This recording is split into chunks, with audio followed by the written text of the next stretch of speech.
آباد کرنے آیا ہوں۔ تو عزیز طلبہ، نبی پاک علیہ الصلوۃ والسلام کے جو دشمن تھے آپ نے ان کو بھی دعائیں دی ہیں۔ ایسے ہی نبی پاک علیہ الصلوۃ والسلام نے ایک دفعہ خانہ کعبہ کے غلاف کو پکڑا اور اسے جھنجھوڑا اور بڑی رقت امیز انداز میں اللہ رب العزت سے دعا کی کہ یہ جو ابو جہل ہے یہ دارہ اسلام میں داخل ہو جائے۔ تو ایک طرف ابو جہل اور حضرت عمر فاروق، ان دونوں کے میں سے کسی ایک کے ساتھ اسلام کو طاقت دے۔ تو آپ کی دعا قبول ہوئی اور حضرت عمر فاروق رضی اللہ تعالیٰ عنہ جو آپ کی جان کے دشمن تھے، آپ کے ہاتھ پہ دارہ اسلام میں داخل ہو گئے۔ تو نبی پاک علیہ الصلوۃ والسلام کے جتنے مخالفین ہیں آپ نے ان کو دعا دی ہے۔ حضور علیہ الصلوۃ والسلام نے اپنے غلام کی ایسی پرورش کی کہ وہ زید بن محمد کے نام سے پکارے جانے لگے، اور جب ان کے والدین لینے کے لیے آئے تو حضرت زید نے جانے سے انکار کر دیا۔ نبی پاک علیہ الصلوۃ والسلام نے فرمایا کہ زید یہ تمہارے والدین ہیں، تمہیں لے کے جانا چاہتے ہیں، تمہیں اجازت ہے، ان کے ساتھ جانا ہے تو آپ چلے جاؤ۔ آپ فرماتے ہیں فداک ابی و امی یا رسول اللہ، میرے والدین آپ پر قربان ہوں، تو میں آپ کی بارگاہ میں رہنا چاہتا ہوں۔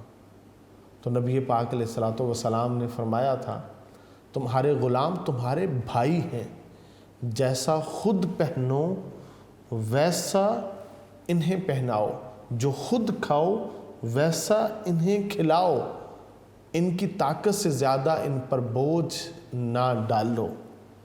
تو عزیز طلبہ، یہ نبی پاک علیہ الصلوۃ والسلام کا آپ کا اخلاق تھا، آپ کے احسانات ہیں جو آپ نے غلاموں کے ساتھ کی۔ جس نبی عظیم محسن انسانیت صلی اللہ علیہ وسلم نے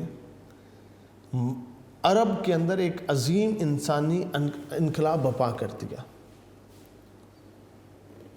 آپ کی اگر یہ ساری کاوشوں کو دیکھیں تو بد امنی اور دہشت گردی کا جو لیبل ہے وہ اتر جاتا ہے۔ موجودہ دور میں جو علم و تحقیق کا دور ہے، رحمت للعالمین صلی اللہ علیہ وسلم پر یہ الزام لگائے جاتے ہیں کہ آپ نے بد امنی کو یا دہشت گردی کو فروغ دیا۔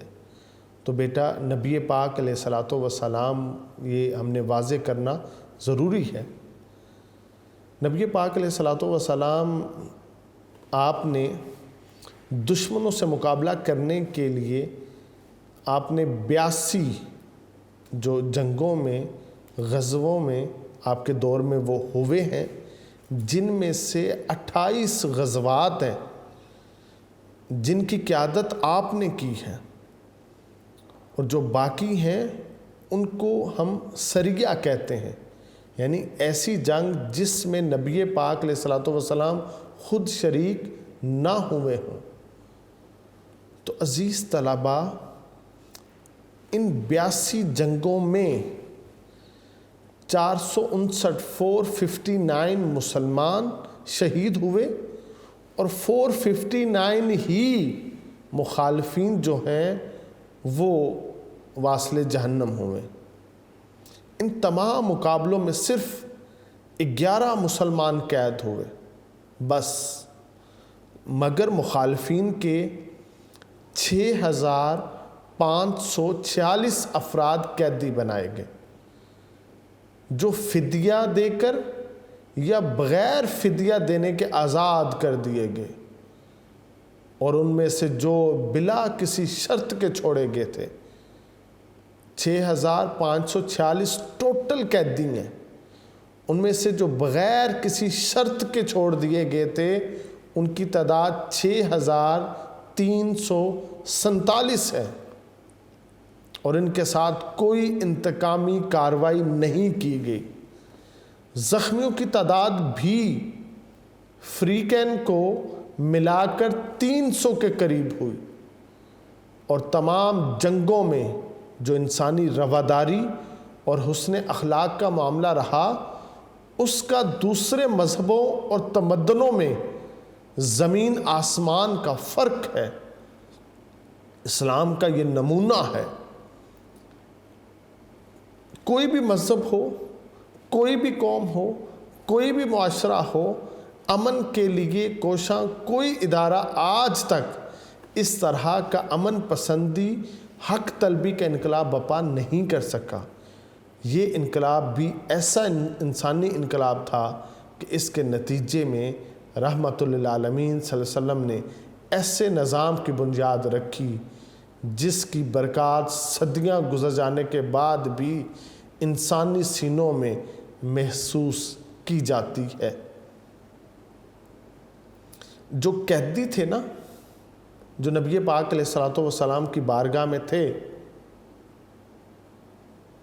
اب خصوصاً جنگ بدر کے 72 قیدی تھے، ان میں سے 70 کو نبی پاک علیہ الصلوۃ والسلام نے جرمانہ لے کر آزاد کر دیا۔ ان قیدیوں کو مہمانوں کی طرح رکھا گیا۔ بہت سے قیدیوں کا اعتراف موجود ہے کہ مسلمان اپنے بچوں سے بڑھ کر ہمارے آرام اور راحت کا اہتمام کرتے تھے۔ تو عزیز طلبہ، مختلف جنگوں میں نبی پاک کے اخلاق اور کردار کو ان لوگوں نے دیکھا ہے، اور بہت سارے ایسے قیدی جن کو رہا کر دیا گیا وہ واپس نبی پاک کی بارگاہ میں آ کے کلمہ پڑھ کے مسلمان ہو گئے تھے، دائرہ اسلام میں وہ لوگ داخل ہو گئے تھے۔ تو عزیز طلبہ، اس وجہ سے نبی پاک علیہ الصلوۃ والسلام نے مہذب دنیا کو روشن چہرہ دکھایا ہے کہ تم کیا کرتے ہو، تم جدھر جاتے ہو خون کی ہولی کھیلتے ہو، تم عورتوں کو قتل کرتے ہو، تم بچوں کو قتل کرتے ہو، تم بزرگوں کو قتل کرتے ہو، جبکہ نبی پاک علیہ الصلوۃ والسلام نے فرما دیا تھا کہ کسی کو اجازت نہیں ہے کسی خاتون پر تلوار اٹھانے کی، بچوں پر تلوار اٹھانے کی، بوڑھوں پر تلوار اٹھانے کی، اور جنگ کے دوران جس نے آخری لمحے میں بھی کلمہ پڑھ لیا تم نے اس کے اوپر بھی تلوار نہیں اٹھانی۔ یہ اسلام کا کردار تھا جس کی وجہ سے اسلام جو ہے وہ پوری دنیا میں پھیلا۔ تو اسلام کردار سے پھیلا ہے، تبلیغ سے پھیلا ہے، یہ تلوار سے نہیں پھیلا۔ عزیز طلبہ، پھر اگر ہم پوری دنیا کے معاشی نظام کو دیکھتے ہیں تو اس میں کیا ہے کہ سود خوری یہ بڑی عام ہے، اور اس سود خوری کی لعنت نے سینکڑوں افراد کو نسل در نسل غلامی کی زنجیروں میں جکڑ رکھا ہے۔ سود پر قرض لینے کے بعد افراد کئی نسلوں تک سود خوروں کے ظلم اور ستم کا شکار رہتے ہیں۔ آپ صلی اللہ علیہ وسلم نے سود خوری کو حرام قرار دیا، اس کو مکمل طور پہ منع فرمایا، اپنے چچا کی طرف سے سب کا واجب الادا قرض معاف کیا، انسانوں کے کندھے اس بوجھ سے آزاد ہوئے، رات دن کی فکر ختم ہوئی، مالی آزادی نبی پاک کے سبب نصیب ہوئی۔ سخت زبان کا استعمال کئی مسائل کو جنم دیتا ہے۔ تانا زنی، غیبت گوئی یہ نفرت کو پیدا کرتی ہے، کرخت زبان دل توڑتی ہے، فحش گوئی یہ بد اخلاقی ہے، گالی دینا اور برے القاب سے پکارنا لڑائی کا موجب ہے۔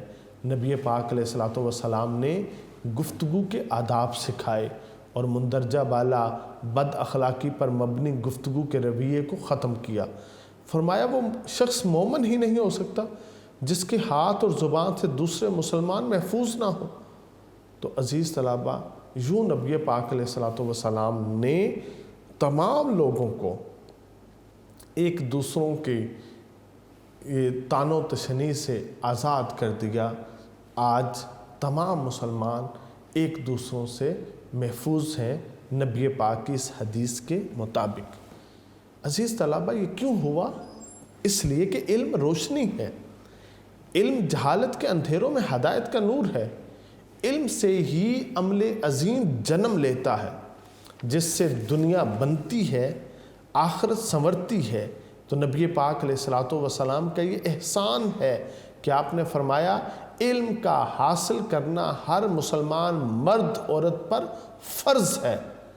تم اپنی مہد سے اپنی لحد تک علم حاصل کرو، اور فرما دیا اس دور میں کہ علم حاصل کرو چاہے تمہیں چین جانا پڑے۔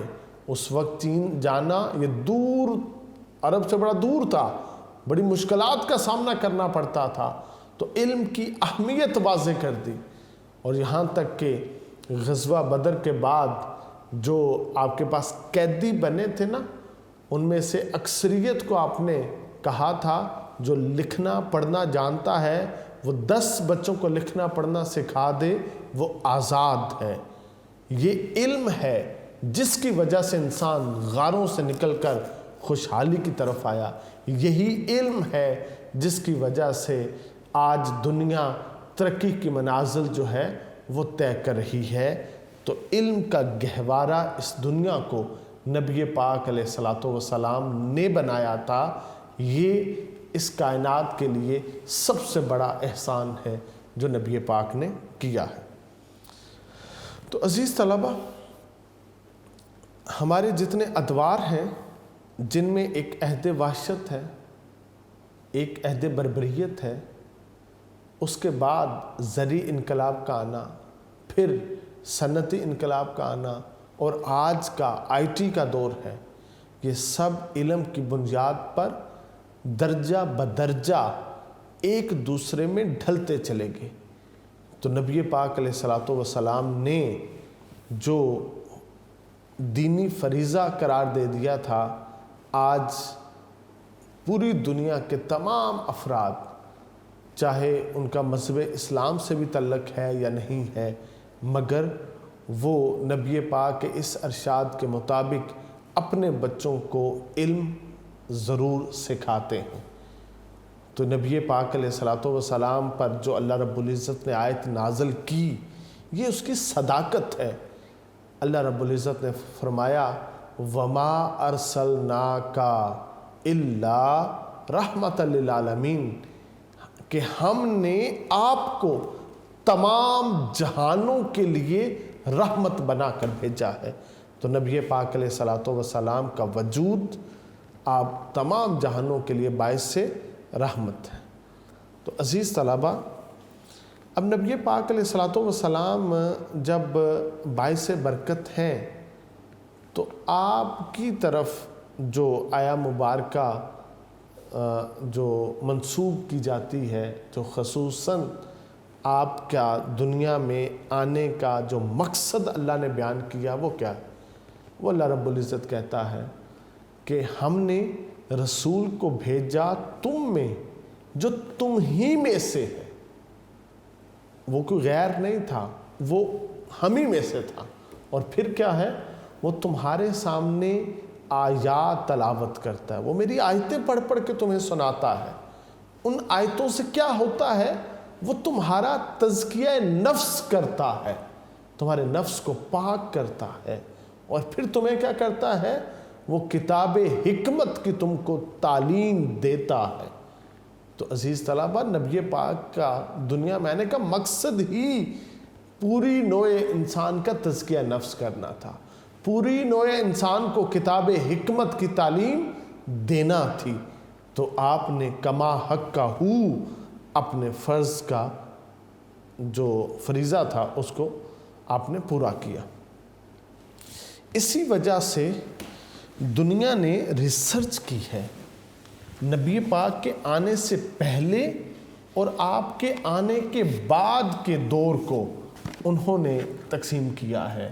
وہ کہتے ہیں نبی پاک کے آنے سے پہلے کا جو زمانہ ہے وہ ڈارک ایجز میں ہے، وہ زمانہ جاہلیت ہے، اور جب نبی پاک علیہ الصلوۃ والسلام کے جو بعد کا زمانہ ہے، یہ علم کا زمانہ ہے، یہ فلسفے کا زمانہ ہے، یہ نبی پاک علیہ الصلوۃ والسلام ہی کے فیضان کا حصہ ہے کہ آپ کے زمانے کے بعد علم کی طرف رغبت بڑھی تو سائنسدان بھی پیدا ہونا شروع ہو گئے۔ بابائے کیمسٹری کا لقب جابر بن حیان کو ملا۔ ابو القاسم زہراوی یہ دنیا کے پہلے سرجن ہیں۔ پھر علم نباتات پر پہلی کتاب حیات الحیوان عبد الرحمن الدمیری نے لکھی۔ تو نبی پاک علیہ الصلوۃ والسلام کی یہ جو خاص تعلیم تھی نا کہ علم حاصل کرنا ہر مسلمان مرد عورت پر فرض ہے، دنیا اس کے فیض سے آج آشنا ہو رہی ہے۔ پھر نبی پاک علیہ الصلوۃ والسلام نے کہا کہ علم اور عمل یہ ایک دوسرے کے ساتھ لازم و ملزوم ہے۔ جتنا تمہارے پاس انفرادی سطح پہ علم ہے، اتنا ہی انفرادی سطح کے اوپر تمہارے پاس عمل ہونا چاہیے۔ اجتماعی سطح کے اوپر اس قوم کے پاس جتنا علم ہے، اجتماعی سطح میں بھی ان کے عمل کی پرسنٹیج بھی وہی ہو، ان میں جو فرق ہے وہ نہ آئے۔ تو لہٰذا نبی پاک علیہ الصلوۃ والسلام نے اس قوم کو عمل کی بنا کے اوپر محنت کا درس دیا۔ علامہ اقبال رحمۃ اللہ علیہ بھی فرماتے ہیں، میں تجھ کو بتاتا ہوں تقدیر امم کیا ہے، شمشیر و ثنا اول طاؤس و رباب آخر۔ جو مسلمان ہے وہ محنت پر یقین رکھتا ہے، اس لیے اس کے لیے پہلی چیز شمشیر ہے، اس کے لیے اس کی تلوار ہے، ثنا اس کے تیر ہیں، طاؤس و رباب تو اس کے لیے کہیں آخر ہے۔ تو مولانا ظفر علی خان بھی اسی شعر کو، اسی مفہوم کو اپنے انداز میں کہتے ہیں، خدا نے آج تک اس قوم کی حالت نہیں بدلی، نہ ہو جس کو خیال آپ اپنی حالت کے بدلنے کا۔ تو یہاں پہ کہا گیا ہے کہ آپ نے خود محنت کر کے اپنی قوم کی بنیاد رکھنی ہے، اپنی قوم کو ترقی کی راہ پہ گامزن کرنا ہے۔ کامیابی کی وجہ آپ کا عمل ہے، کیونکہ سر سید احمد خان نے اس مقولے کو اپنی زندگی کا حصہ بنایا کہ خدا ان کی مدد کرتا ہے جو اپنی مدد آپ کرتے ہیں۔ تو علامہ اقبال کا یہ بڑا مشہور و معروف شعر ہے، عمل سے زندگی بنتی ہے، جنت بھی جہنم بھی، یہ خاکی اپنی فطرت میں نہ نوری ہے نہ ناری ہے۔ تو عزیز طلباء، نبی پاک علیہ الصلوۃ والسلام نے فرمایا ہے دین سارے کا سارا ادب ہے۔ ماں باپ، بہن بھائی، بیوی بیٹی، بوڑھو، سب کا ادب لازمی کرنا ہے۔ فرمایا کہ وہ شخص مومن نہیں ہو سکتا جو چھوٹوں سے محبت نہ کرے، شفقت نہ کرے اور بڑوں کا ادب نہ فرمایا۔ فرمایا وہ مومن نہیں ہو سکتا۔ اور پھر یہ بھی فرمایا وہ شخص ہلاک ہو گیا جس نے ماں باپ کو بڑھاپے میں پایا اور ادب نہ کیا، اور اس ادب کی وجہ سے اس نے جنت حاصل نہ کی۔ اور یہ تو اسلام کا خاصہ ہے جس نے سکھا دیا کہ جنت جو ہے وہ ماں کے قدموں تلے ہے۔ فرمایا جو تمہارا جو باپ ہے وہ تمہاری جنت کا دروازہ ہے۔ اپنے باپ کا ادب احترام کرو، اپنی ماں کی خدمت کرو۔ دنیا کا عجب دستور ہے، ہم بند کمرے میں اپنی ماں کی خدمت بجا لاتے ہیں، پورا جگ ہماری عزت تکریم کرتا ہے۔ ہم بند کمرے میں اپنی ماں کے ساتھ جو ہے وہ نازیبا الفاظ سے گفتگو کرتے ہیں، پورا جگ ہم پہ جو ہے نا وہ لعنت ملامت کرتا ہے۔ تو عزیز طلباء، ہم نے ادب کے دامن کو مضبوطی سے تھام کے رکھنا ہے، کیونکہ شعور لایا، کتاب لایا، وہ حشر تک کا نصاب لایا۔ دیا بھی کامل نظام اس نے، وہ آپ ہی انقلاب لایا۔ تو عزیز طلبہ، اخلاق جو ہے یہ خلق کی جمع ہے، جس کا معنی ہے برتاؤ، ایک فرد کا دوسرے کے ساتھ برتاؤ، اس کو اخلاق کہتے ہیں۔ انسان اپنی ذات سے گروہی زندگی میں منتقل ہوتا ہے، وہ تنہا ضرورت کو پورا نہیں کرتا، وہ مل جل کر رہتا ہے، معاشرے میں تشکیل پاتا ہے، اس کے جو خونی نوعیت کے رشتے ہیں وہاں سے لے کر وہ زمانے بھر کے رشتوں میں بندھ جاتا ہے۔ اس لیے نبی پاک علیہ الصلوۃ والسلام نے کہا ہے کہ جب تمہارے وزن اعمال تولے جائیں گے، اس میں سب سے وزنی عمل تمہارے اخلاق کا ہوگا۔ حضرت عائشہ صدیقہ سے بھی پوچھا گیا کہ نبی پاک کے اخلاق بتائیں، آپ نے فرمایا کیا تم نے قرآن نہیں پڑھا؟ سارے کا سارا قرآن میرے نبی کا اخلاق ہے۔ حضور صلی اللہ علیہ وسلم کے فیضان عام سے، حضور صلی اللہ علیہ وسلم کے فیضان عام سے دیکھا سحر کا نور زمانے کی شام نے۔ تو عزیز طلبہ، نبی پاک علیہ الصلوۃ والسلام کی بارگاہ میں یہاں پہ جس طبقے کا بھی کوئی شخص آیا نا، چاہے وہ امیر ہو، چاہے وہ غریب ہو، چاہے وہ گورا ہو، چاہے وہ کالا ہو، وہ سب ایک ہیں، ایک ہی صف میں کھڑے ہو گئے۔ محمود و ایاز، نہ کوئی بندہ رہا نہ کوئی بندہ نواز۔ تو نبی پاک علیہ الصلوۃ والسلام نے ہمسایوں کے بھی حقوق مقرر کیے اور فرمایا اگر تمہارے ہمسائے میں کوئی شخص بھوکا سو گیا، اس دن تم نے جو کھایا حرام کھایا۔ صحابہ اکرام کہتے ہیں کہ نبی پاک نے ہمسایوں کے اتنے فضائل بیان کر دیے کہ ہمیں شک ہونے لگ پڑا تھا کہیں ہمارا ہمسایہ جو ہے یہ ہمارے وراثت میں ہمارا حصے دار نہ بن جائے۔ تو عزیز طلبہ، الغرض تاریخ انسانی میں نبی پاک کی ذات محسن کی حیثیت رکھتی ہے، ایسا اعلیٰ عرفہ مقام کسی اور کا نہیں ہے۔ تاریخ ایسے لوگوں کے ذکر سے بھری پڑی ہے جس نے یا تو فکر کے اوپر کام کیا ہے، عقائد کے اوپر کام کیا ہے، طرز معاشرت پر قائم کیا ہے، علم اور ادب کے اوپر قائم کیا ہے، مگر نبی پاک کی شخصیت ایک گلدستہ ہے۔ آپ نے ہر طبقے پہ، ہر موضوع پہ، ہر چیز کے اوپر لوگوں کو برت کے دکھا دیا ہے، بلکہ آپ نے تو یہاں تک سکھا دیا کھانا یوں ہے، پینا یوں ہے، اٹھنا یوں ہے، بیٹھنا یوں ہے، بات یوں کرنی ہے، بڑوں کے ساتھ ایسے پیش آنا ہے، چھوٹوں کے ساتھ ایسے پیش آنا ہے۔ اس وجہ سے نبی پاک پوری انسانیت کے لیے آپ محسن انسانیت کا درجہ رکھتے ہیں، آپ پوری دنیا میں انسان کامل کا درجہ رکھتے ہیں۔ وہ دانائے سبل، ختم الرسل، مولائے کل جس نے غبار راہ کو بخشا، فروغ وادی سینہ، نگاہ عشق و مستی میں وہی اول وہی آخر، وہی قرآن وہی فرقان، وہی یاسین وہی طٰہٰ۔ تو عزیز طلبہ، یہ ہمارا مضمون تھا محسن انسانیت کا، اسے بہت اچھی طرح یاد کیجئے گا۔ اللہ رب العزت آپ کا حامی و ناصر ہو، آپ کو علم نافع عطا فرمائے۔ والسلام۔